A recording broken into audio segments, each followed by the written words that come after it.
Welcome back to our tour through the ancient world and an examination of a variety of views about the meaning of life expressed in ancient times. So far, we've visited India and we've visited classical Greece. And while we've certainly seen some points of contact, it's worth thinking for a moment about some of the significant differences between the perspectives that we saw developed in the Bhagavad Gita and the perspective developed by Aristotle. One of the things that we noticed in the Gita was an emphasis on the importance of individual choice, existential situations, and the importance of understanding our relationship to the transcendent as an important dimension of our immanent life. We also saw this very complex dialectic between freedom and discipline, and the need to develop a discipline which was understood as a kind of detachment from our immediate surroundings and immediate conditions in order to free us for thoughtful action. Aristotle, we saw, had a rather different perspective. Aristotle emphasized not a detachment from our immediate surroundings, but our connections, our attachments to networks of friends and associates, to possible beneficiaries of virtuous action, and a set of virtues that we cultivate that are not so much aimed at a relationship to the transcendent, but at enriching and making possible our life in the temporal world. Now, it's tempting to think about these as two perspectives in competition with one another. That at this point, you might think of yourself as saying, okay, do I want to think of the Gita as a better key to understanding the meaning of life, or the Nicomachean Ethics? My suggestion is that that's probably, at least for now, the wrong way to think about these texts as we examine them. Rather, think about them as providing complementary perspectives. Each of them tells us something about our existential situation. Each of them tells us something about what it is to be a human being and about what we need to reflect on in order to develop a sensible, clear view of our lives and the ability to make meaningful choices. The Gita emphasizes the transcendent and the need for a certain kind of individual detachment in reflection. The Nicomachean Ethics emphasizes that we also live in a social context in which connections to others are important and in which we need to cultivate certain traits of character and certain kinds of capacities in order to be able to make the kinds of choices that the Gita discusses. Now, today, we're going to be moving from classical Greece to the ancient Hebraic tradition of the Middle East, the biblical tradition. And it might turn out, as I suggested at the end of our last lecture, that while the classical Indian and the classical Greek traditions were a bit more familiar to our ordinary way of thinking than we might have expected, the classic Hebraic tradition might turn out to be a little bit less familiar. We've been talking about our relationship to the cosmos. We've been talking about our relationship to the society. But in this tradition, one of the big questions will be, what is our relationship to a personal deity, to a God? And if you have grown up in a Jewish or a Christian or a Muslim tradition, you might be used to a certain kind of answer to that that might jar with the text that we're going to be reading today, the book of Job. Before we approach Job, though, I want to talk a bit about some of the methods of reading that we're using and the attitudes that we're taking towards the texts with which we're interacting. The Bhagavad Gita and the Nicomachean Ethics are both, in important senses, sacred texts in important traditions in the world. As I emphasized at the very beginning, the Gita is one of the holiest and most sacred texts for Hindus and is often referred to as a Hindu Bible. It's the text that many devout Hindus turn to for spiritual advice and for inspiration. The Nicomachean Ethics, while it was certainly written as an abstract academic philosophical text, once it was adopted and commented on by St. Thomas Aquinas in the Catholic scholastic tradition, became an important sacred text, if indirectly, in Catholicism.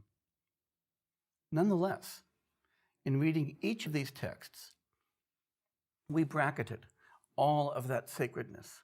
We didn't treat them as though they were religious texts whose interpretation required us to adopt a religious attitude towards them. Indeed, I think that the worst thing you can do to a text, especially a good text, is to treat it as so sacred, so profound, so connected to religious life that you give up the right to interpret it, that you give up the right to connect it immediately to your own life and to interact with it on your own. And for that reason, we've really approached the Bhagavad Gita as a philosophical text, talking about the meaning of life from an Indian perspective. We've treated the Nicomachean Ethics, as Aristotle would have intended it, in fact, as a philosophical text.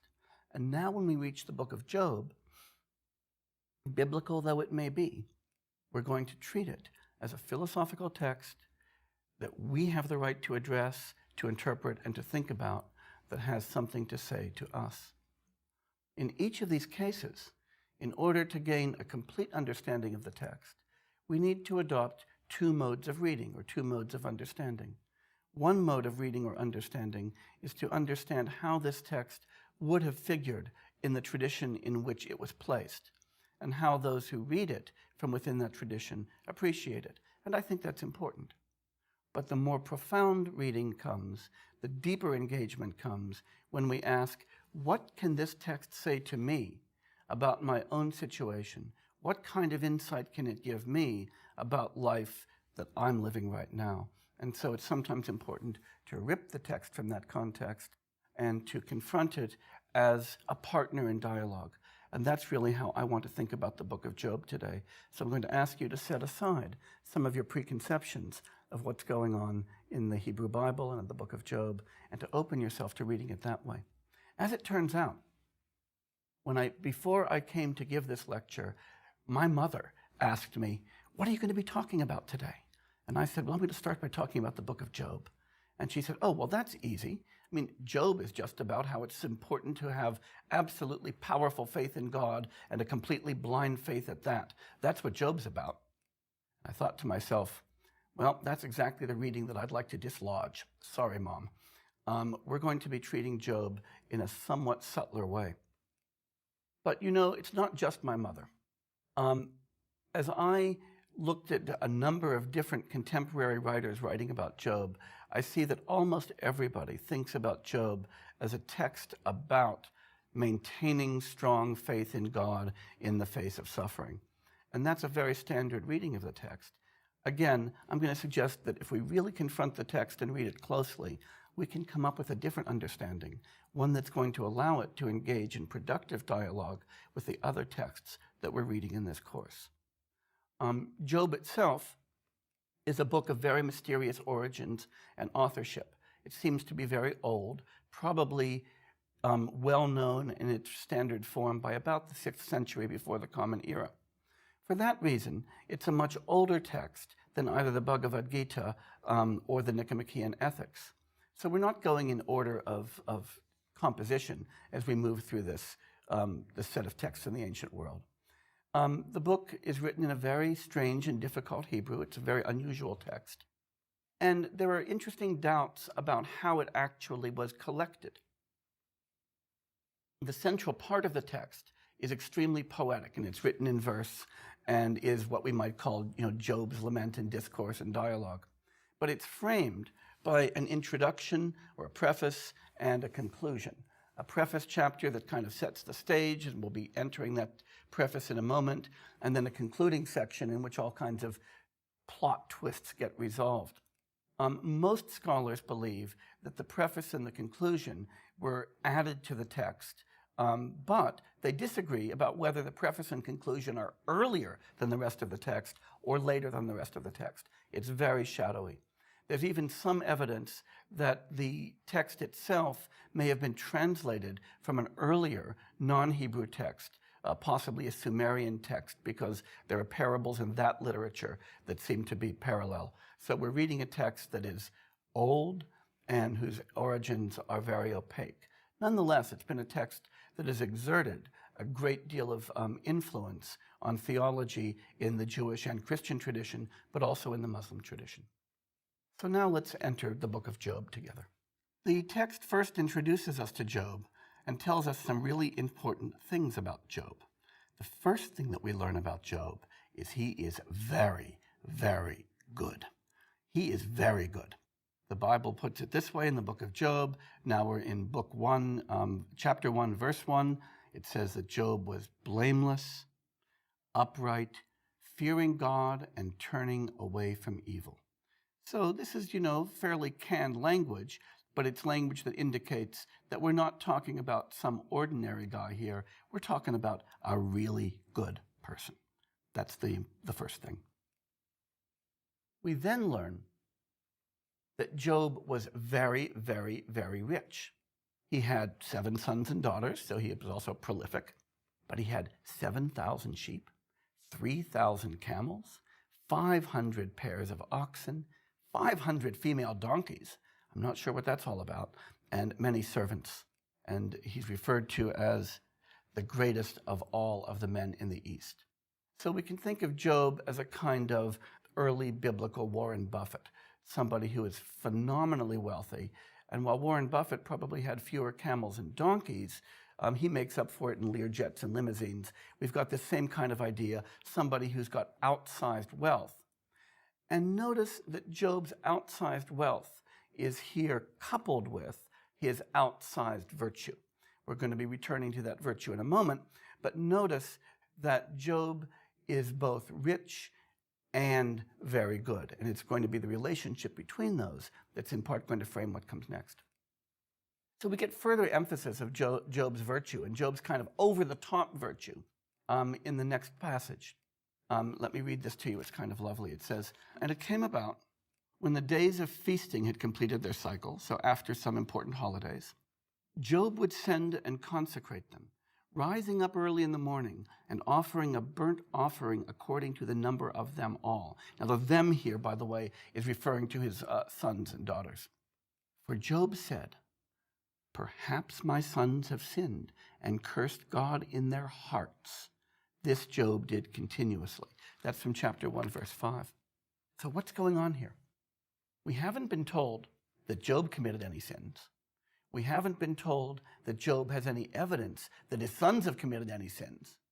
But Job, just in case, is making sure that he makes the relevant offerings. So this is an emphasis that Job isn't just good, he's over the top good. We're imagining the best of all possible guys here, and, by the way, the richest. So, what happens? Well, Satan enters the picture.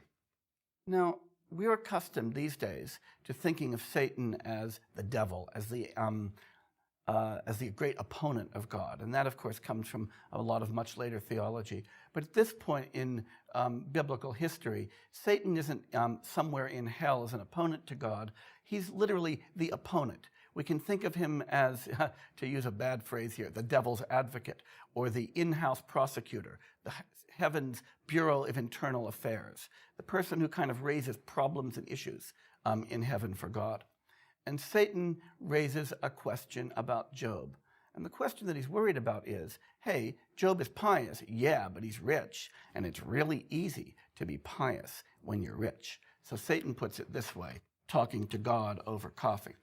"Hast thou not made a hedge about him and his house, and all that he has on every side? So aren't you protecting this guy a bit too much? Thou hast blessed the work of his hands, and his possessions have increased in the land. So you've done a good job by him. But," Satan says, "put forth thy hand now, and touch all that he has. He will surely curse thee to thy face." So Satan is suggesting to God that Job's piety is a kind of quid pro quo. Things have gone well for Job, so Job's being nice and pious, but suggesting the piety isn't anything in Job's nature. It's not a virtue that he's got. It's just simple gratitude. It's a deal. So God doesn't quite believe this. And now, here's where all of your views about God might get destabilized. God proposes a cruel bet with Satan. He says, "Okay, Satan, behold, all that he has is in your power. Only don't put forth your hand on him.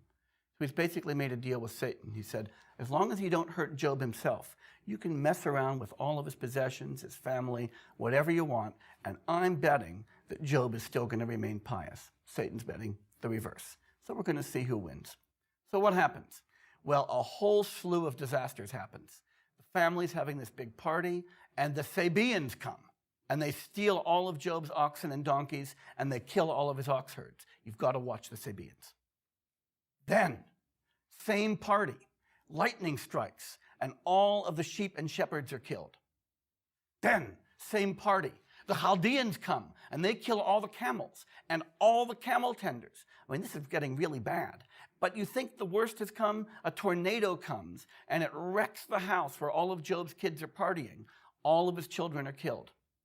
This is a really bad day, right? This is your really bad day. I want you to notice one other very interesting thing about this passage. We've got tornadoes, but we've also got Sabaeans and Chaldeans. And the Sabaeans and Chaldeans are being represented as kind of just like tornadoes and lightning.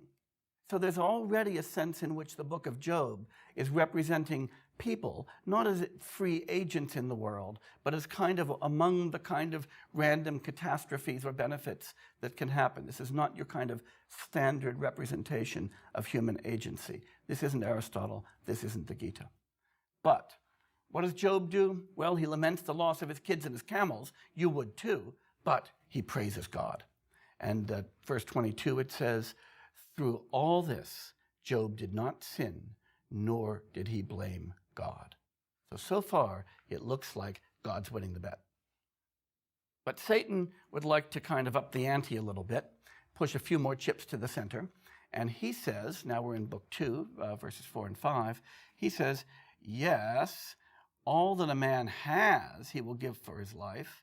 However, God, put forth thy hand now, and touch his bone and his flesh, he will curse thee to thy face. So, you might think God's going to say, look, I made a deal. You can have his stuff, but you can't have him. But no, God's not being very nice to Job. He says, okay, Satan, you can have Job just so you don't kill him. No capital punishment here. So, Satan doesn't kill him, but you might wish that he had.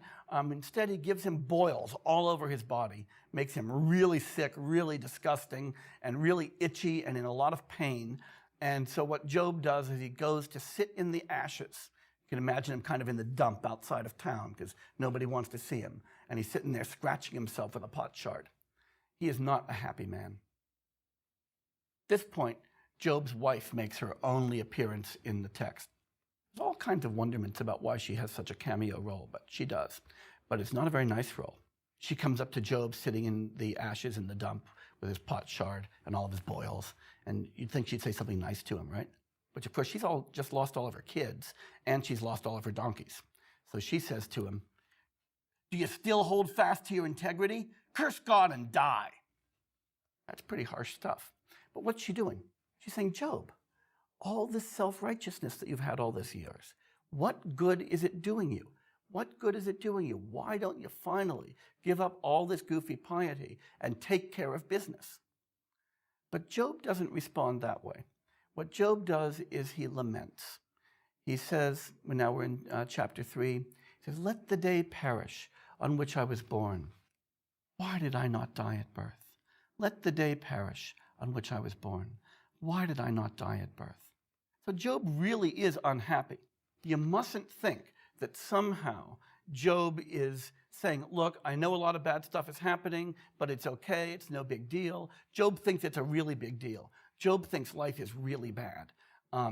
But what he doesn't do is to give up his faith. And that's important. I want you to also focus as we read this on an important fact. We sometimes portray Job as this kind of constant through the book. But I'm going to suggest that if we read this carefully, Job is going through some development as this book goes on. He's going to be changing his mind a little bit, thinking things through. At this point, his real problems begin, because with friends like Job's, who needs enemies? His 3 friends, Eliphaz, Bildad, and Zophar, come to visit him.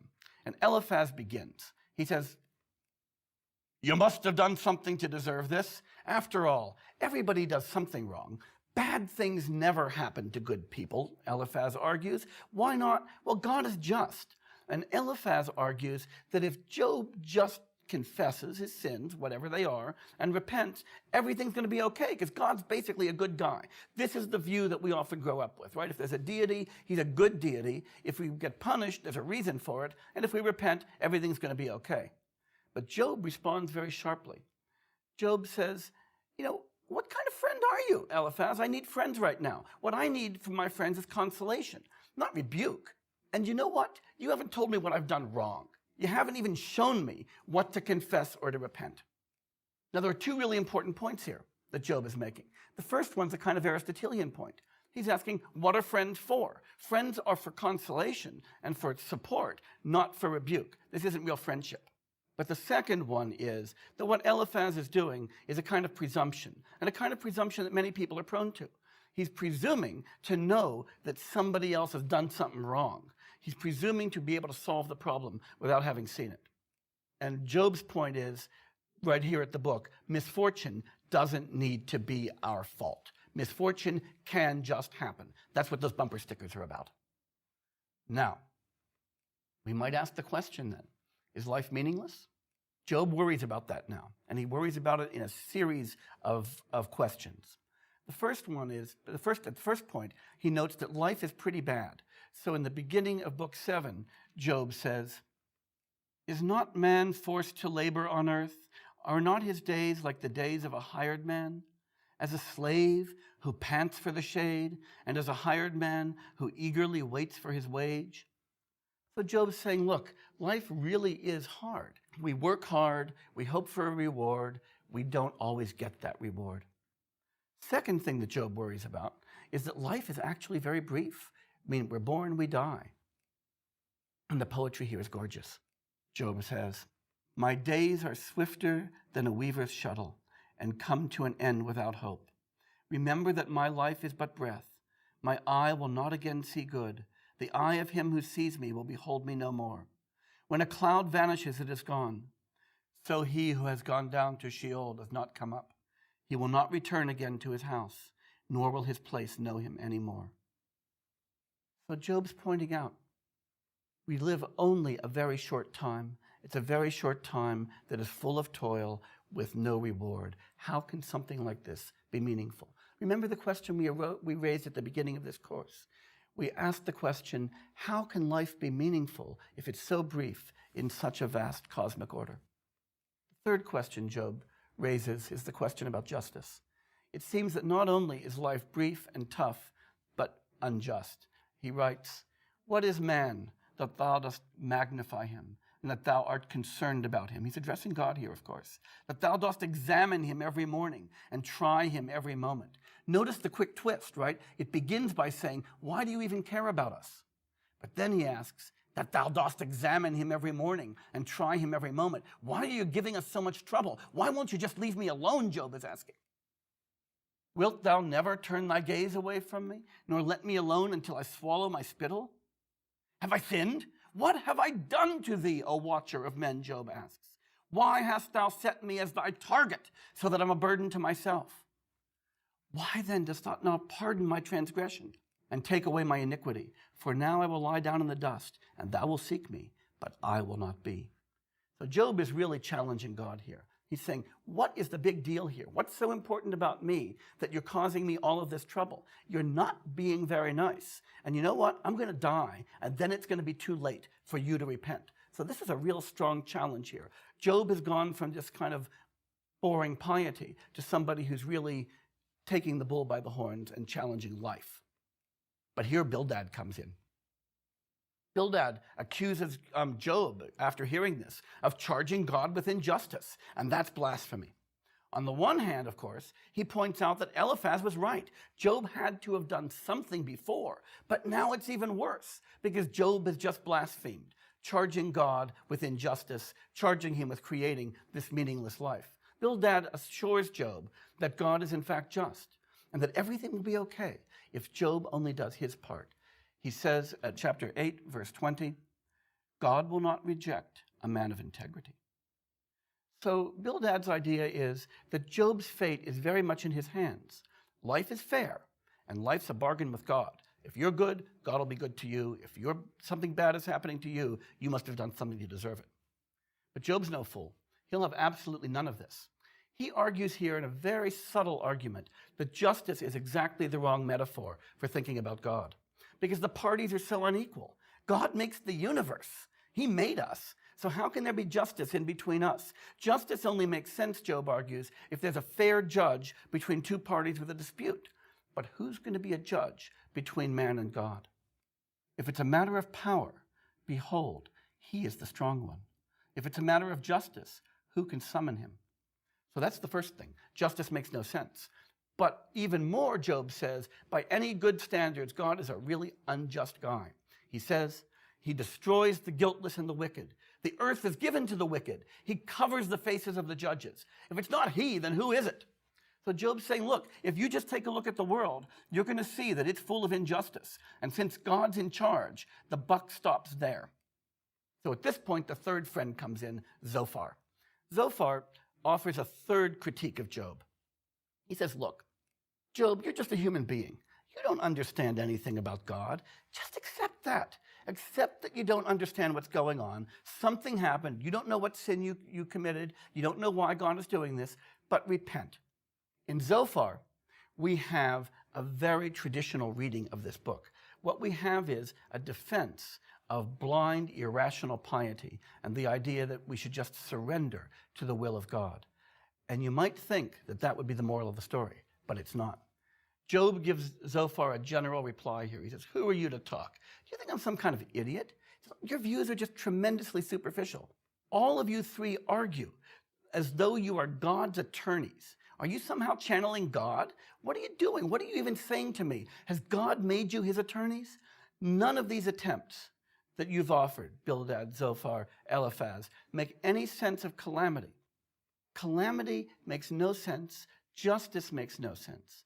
The real problem that I've got, Job here on the dust heap with the pot shard and the boils, is to try to make sense of my life in the face of the fact that I'm going to die and my suffering is all about me and it's inevitable and I don't deserve it. And that's us, right? That's the point of the book of Job.